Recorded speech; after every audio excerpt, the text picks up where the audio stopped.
नमस्ते दोस्तों। आज के वीडियो में हम एक प्रोजेक्ट बनाएंगे जावा की हेल्प से और वो प्रोजेक्ट होगा एक स्टोन पेपर सीज़र गेम। तो इसमें दो प्लेयर होते हैं जो हाथों से ही स्टोन पेपर या फिर सीज़र बनाते हैं। अगर दोनों ने स्टोन या फिर सीज़र या पेपर सेम मूव निकाला तो ये मैच ड्रॉ हो जाएगा। और अगर अलग अलग है तो जीतने के रूल्स कुछ इस प्रकार हो जाते हैं। स्टोन हारता है पेपर से लेकिन हराता है सीज़र को। सीज़र हारता है स्टोन से लेकिन हराता है पेपर को।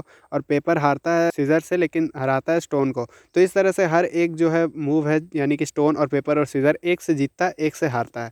और बाकी दोनों प्लेयरों ने क्या निकाला है उस पर डिपेंड करे कि कौन जीते कौन हारे। तो हमारे इस प्रोजेक्ट के केस में हमारा जो प्लेयर 2 होगा, यानी कि अदर प्लेयर, वो एक कंप्यूटर होगा जिसका मूव भी रैंडम होगा। यानी वो स्टोन पेपर सीज़र क्या निकालेगी ये बिल्कुल ही रैंडम होगा। वीडियो के बीच बीच में आपको काफ़ी इंटरेस्टिंग टास्क भी मिलेंगे जो कि काफ़ी ईजी होंगे बनाना, तो वो सब भी आप ट्राई ज़रूर करें। तो वीडियो बहुत ही इंटरेस्टिंग होने वाला है, वीडियो को एंड तक ज़रूर देखें, लेकिन उससे पहले चैनल को सब्सक्राइब ज़रूर कर लें।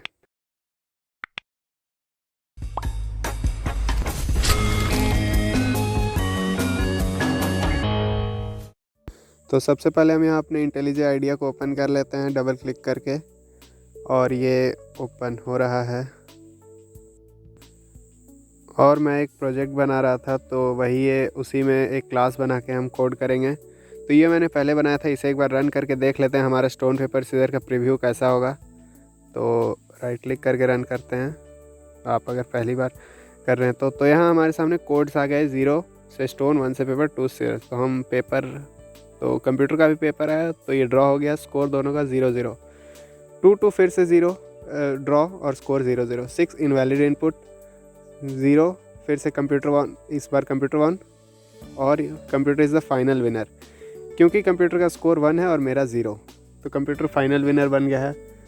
तो इसी तरह से हम एक और नई क्लास बनाएंगे और सेम कोड करके आपको दिखाएंगे किस तरह से बनाएंगे हम। तो स्टोन पेपर सीज़र नाम रख दिया क्लास का, और सबसे पहले जाहिर सी बात है एक मेन क्लास बनाते हैं। और इस मेन क्लास में हम 2 वेरिएबल लेंगे जो कि दोनों प्लेयर को इंडिकेट करेंगे। तो एक वेरिएबल रहेगा प्लेयर के लिए और एक रहेगा कंप्यूटर, लेकिन हमें ये सब इनपुट लेना है। तो सबसे पहले हमें एक स्कैनर क्लास का यूज़ करना होगा ताकि हम इनपुट ले सकें।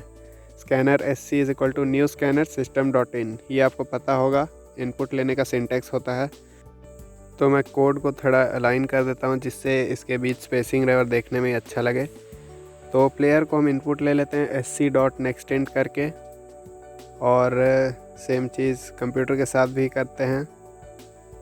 तो हमें इनपुट लेना होगा, और यहाँ अब हम स्टोन पेपर सीज़र के साइन को इंडिकेट कर देते हैं कमेंट लगा के, जिससे हमें देखने में आसानी हो। और दूसरी बात मैं ये कह रहा था कि इस प्रोजेक्ट में मैंने अपनी प्रॉब्लम्स को एडिट नहीं किया है, यानी मुझसे जो गलतियाँ हुई वो मैंने एडिट नहीं की, ताकि आप भी देखें और आपको भी लगे कि किस तरह के एरर्स या किस तरह की समस्याएँ होती हैं इस तरह के प्रोजेक्ट्स बनाने में। तो अब हम आते हैं अपने प्रोजेक्ट पे, और 0 से स्टोन, 1 से पेपर, 2 से सीज़र।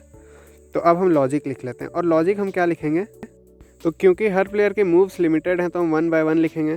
तो इफ़ स्टेटमेंट लगाएंगे और हम सबसे पहले किसी एक की जीत का लॉजिक लिखेंगे। तो यहाँ हम कंप्यूटर की जीत का लॉजिक लिखते हैं। अगर प्लेयर 0 है और कंप्यूटर 1, यानी कि प्लेयर ने स्टोन निकाला और कंप्यूटर ने पेपर, या फिर यहाँ पर प्लेयर ने पेपर निकाला और कंप्यूटर ने स्टोन, नहीं पेपर और फिर सीज़र। तो इस तरह से हम 1 बाय 1 करके, ये कंप्यूटर की जीत का लॉजिक है। अगर ऐसा होता है तो कंप्यूटर जीता, और अगर ऐसा नहीं होता है तो प्लेयर जीता। तो 0 1 1 2, और प्लेयर ने अगर सीज़र निकाला और कंप्यूटर ने अगर स्टोन निकाल दिया तो कंप्यूटर जीता। तो ये हमारा काम करना चाहिए, और यहाँ हम साउट कर देंगे println कंप्यूटर 1, और अगर नहीं तो हम एल्स में लिख देंगे प्लेयर 1।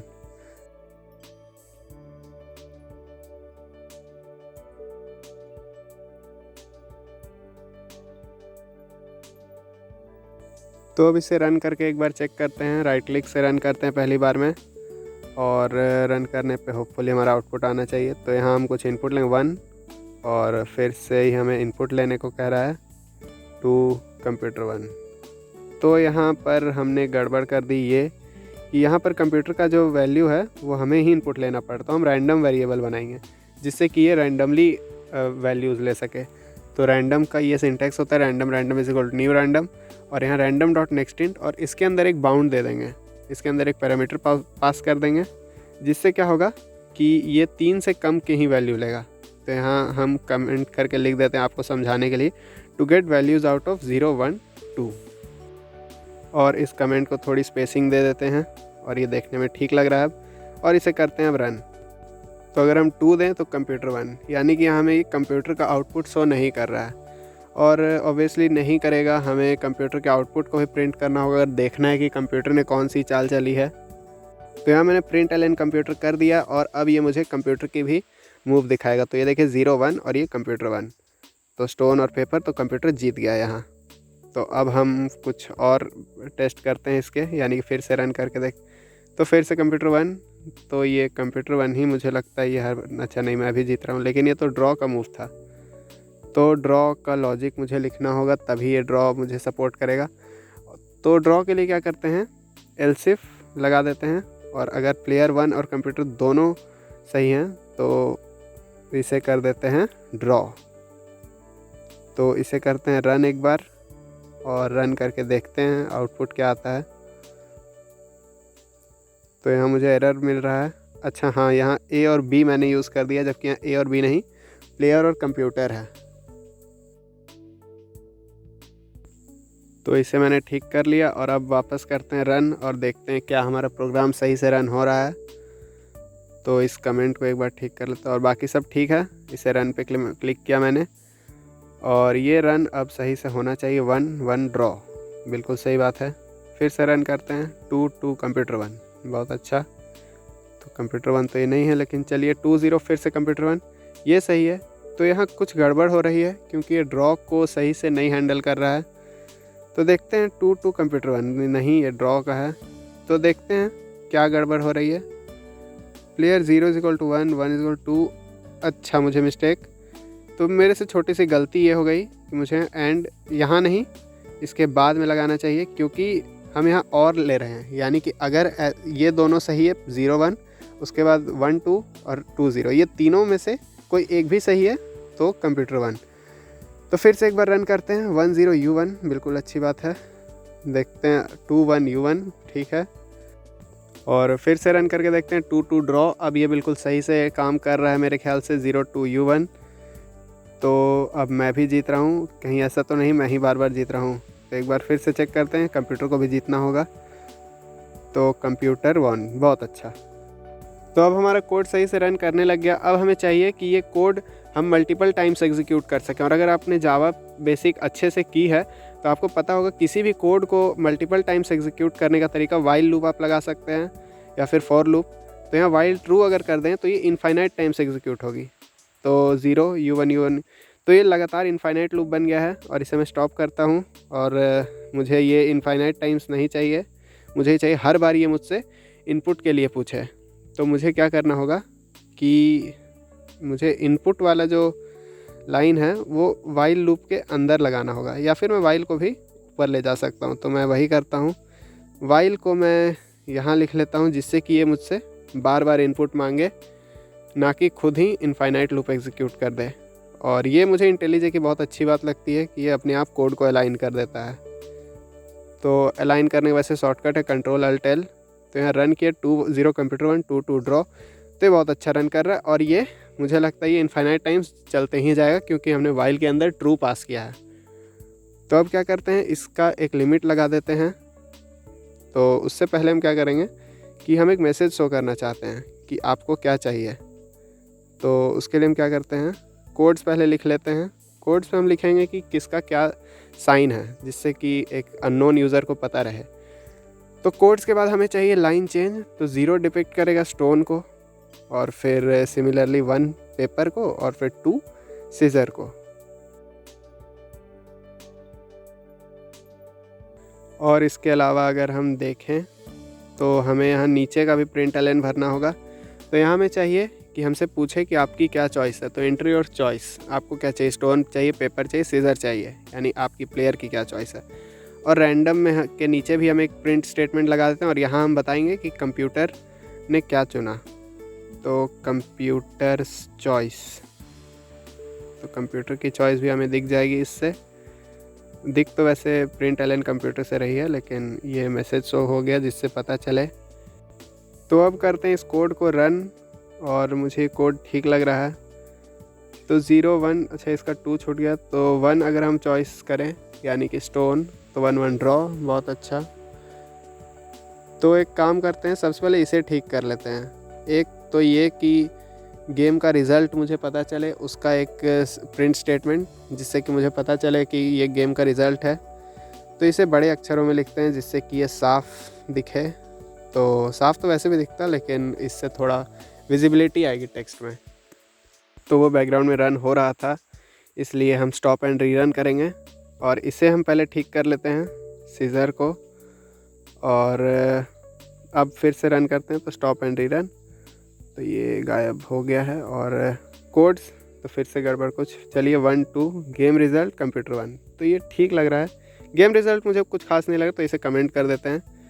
और यहाँ वाइल ट्रू है, तो इस सीज़र को भी ठीक कर लेते हैं पहले। ये भी बहुत अजीब सा दिख रहा था, तो ये हाइफन को हटा देते हैं। और यहाँ पर हम क्या करेंगे कि हम एक इंटीजर वेरिएबल लेंगे i, जो कि एक लिमिटेड टाइम ही प्रिंट करेगा। तो i 0 से शुरू होगा और 5 से आगे नहीं जाएगा। तो ये 5 से आगे नहीं, 4 से आगे, 4 तक जाएगा।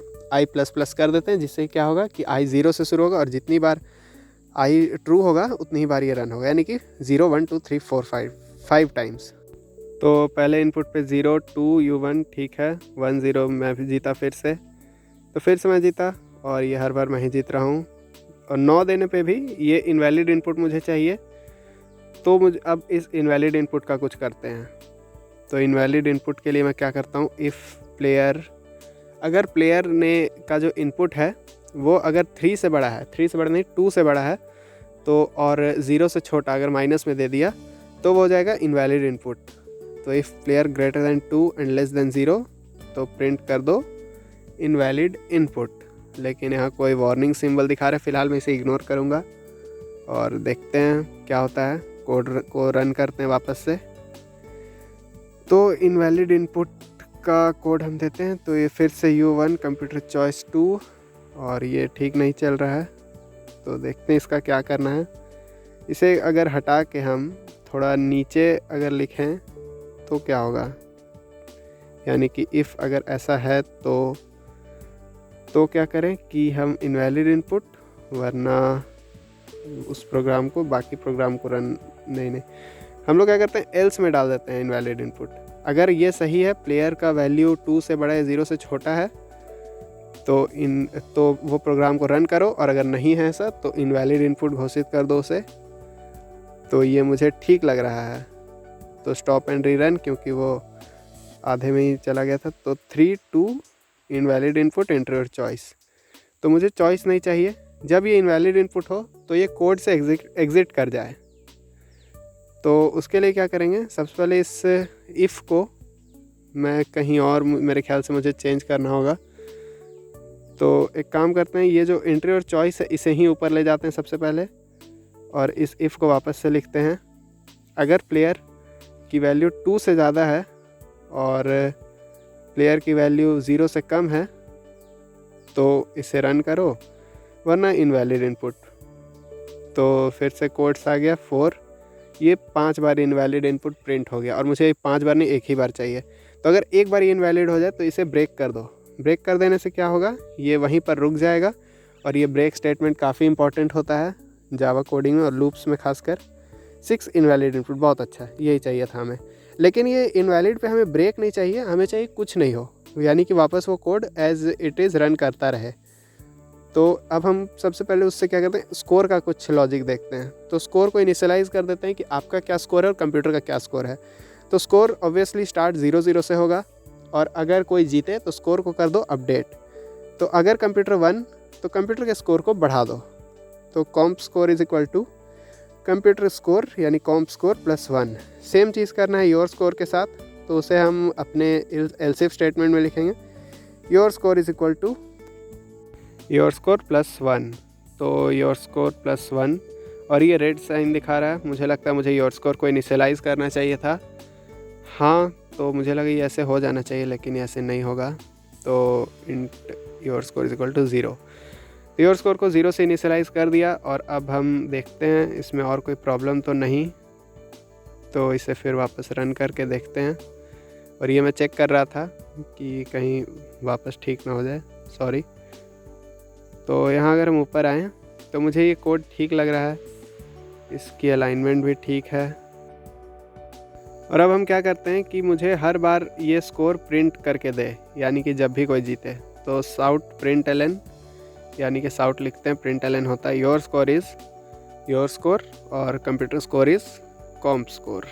तो इसे एक बार लिख लेते हैं और फिर देखते हैं ये सही से रन होता है या नहीं।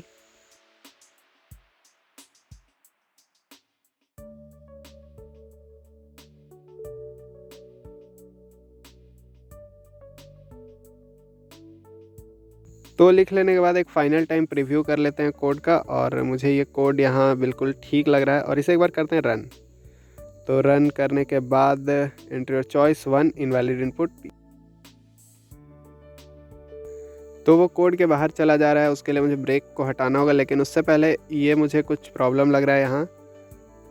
तो प्लेयर 2 जो है वो मुझे लगता है कि कुछ वैल्यूज़ में दिक्कत है। अगर प्लेयर की वैल्यू 2 से बड़ी है, मान लीजिए 5 है, तो 5 2 से बड़ा है तो तब रन करेगा, लेकिन ऐसा नहीं चाहिए हमें। तो हमें चाहिए प्लेयर लेस दैन 2। तो remove unnecessary player less than 2 condition. तो अगर हम प्लेयर लेस दैन 2 जो अननेसेसरी है उसे नहीं हटा, 0 को ही हटा दें।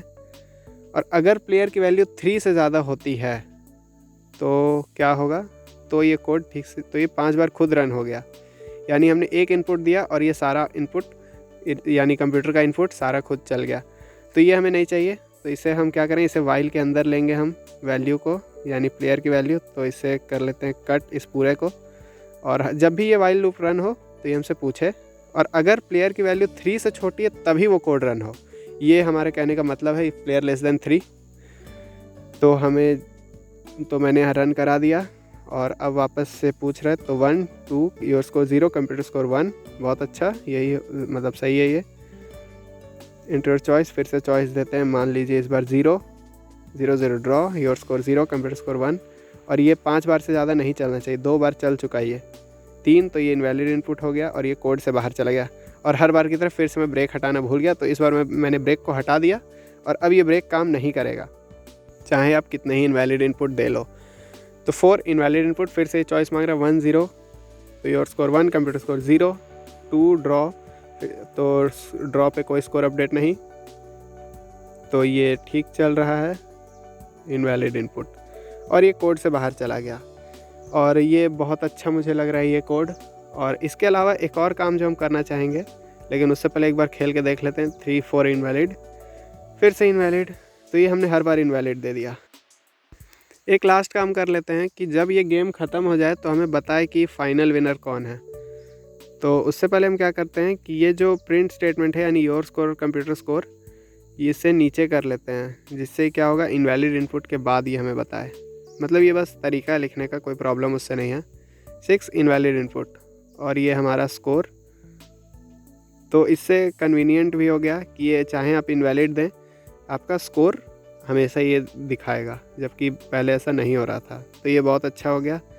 और अब एक आखिरी काम जैसा मैं कह रहा था कर लेते हैं कि फाइनल टाइम विनर दिखाए, यानी कि 5 बार जब आपने खेल लिया तो जिसका स्कोर ज़्यादा हो उसे विनर डिक्लेयर कर। तो अगर your score is greater than computer score है तो प्रिंट एलन कर दो यू आर द विनर, और अगर ऐसा नहीं है तो कंप्यूटर इज़ द विनर, या फिर ड्रॉ। लेकिन हम क्या करते हैं, your score is equal to कर देते हैं। तो इसके लिए हमें एल्सिफ स्टेटमेंट का हम यूज़ करते हैं। तो एल्सिफ का हम करेंगे थोड़ी देर में। फ़िलहाल अगर ऐसा है तो आप विनर, और नहीं है तो कंप्यूटर विनर। और अब हम लगाते हैं एक एल्सिफ। एक से ज़्यादा इफ़ स्टेटमेंट एग्जीक्यूट करने के लिए हम एल्सिफ का यूज़ करते हैं जावा में।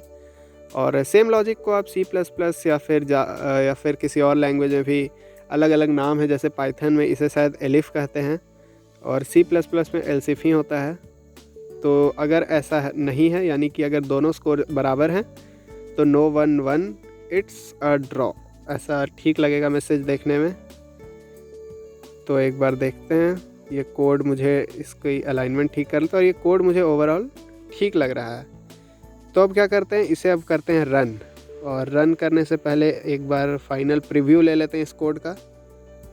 तो ठीक है, मैंने रन पे क्लिक कर दिया है और ये एंटर चॉइस 1 ड्रॉ 0-0 स्कोर है। 2-0 कंप्यूटर 1, कंप्यूटर का स्कोर 1 हो चुका है और अब बराबर हो चुका है स्कोर। और अब फिर से मैं तो इस बार ड्रॉ, और अब देखते हैं कौन जीतेगा। तो मैं जीत गया, तो you are the final winner.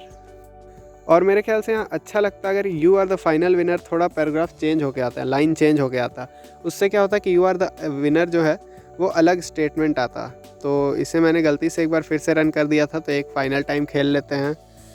तो इनवैलिड इनपुट एक बार दे दिया, 2 कंप्यूटर 1, तो इस बार ड्रॉ हो गया, नो 1-1, इट्स अ ड्रॉ।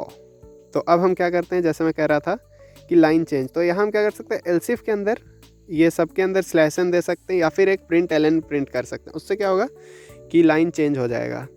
तो 2-2 ड्रॉ, 1-2 कंप्यूटर 1, कंप्यूटर का स्कोर 1 हो चुका है, और ये 3, 4 और ये 5। तो जैसे मैं कह रहा था 5 बार ये लूप चलेगा और ये you are the final winner अलग लाइन में आ रहा है, जो कि देखने में अच्छा लग रहा है।